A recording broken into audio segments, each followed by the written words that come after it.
is so absolute. So, when you're at the purest levels, and in this chapter that I mentioned of Yogananda's,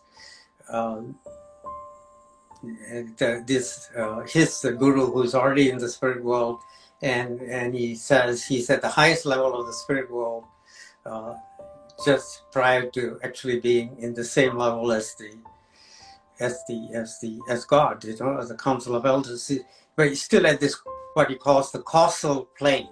The causal plane is higher than the astral plane, and he's at the causal plane, and still, he has various duties. It's still not quite at the ultimate.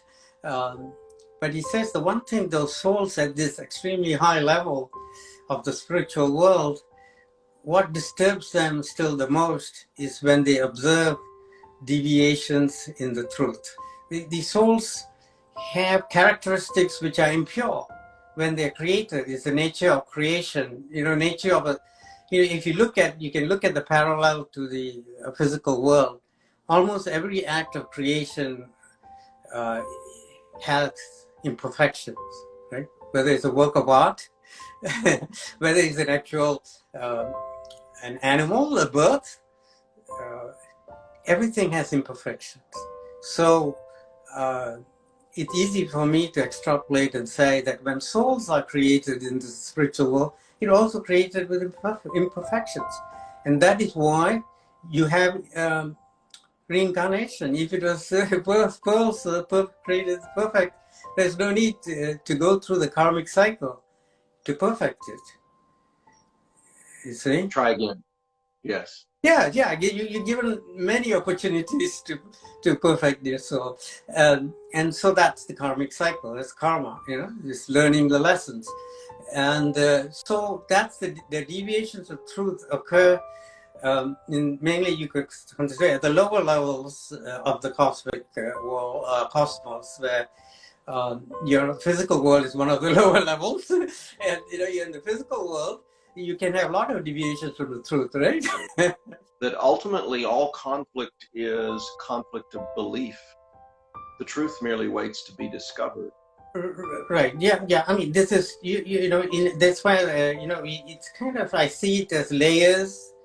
That the absolute truth is so deep, and that probably no one human soul has experienced it in the physical form. Right. As I was saying, even this advanced soul at the causal plane was still not quite there yet. And so yeah, I mean, we can say the absolute truth will have no deviations, but it's kind of academic because we don't know what that is, and we cannot experience it in the physical world.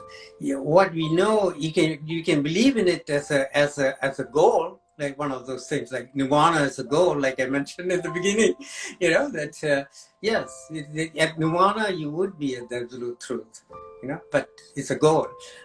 So deviations from the truth, discrepancies, whatever you choose to call it, they occur because none of us really is completely immersed in the truth.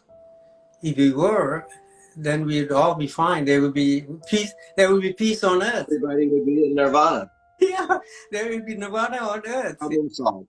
Yes, but these deviations exist because we are imperfect souls at this moment. At this moment, we are in a physical body, which makes it even more imperfect.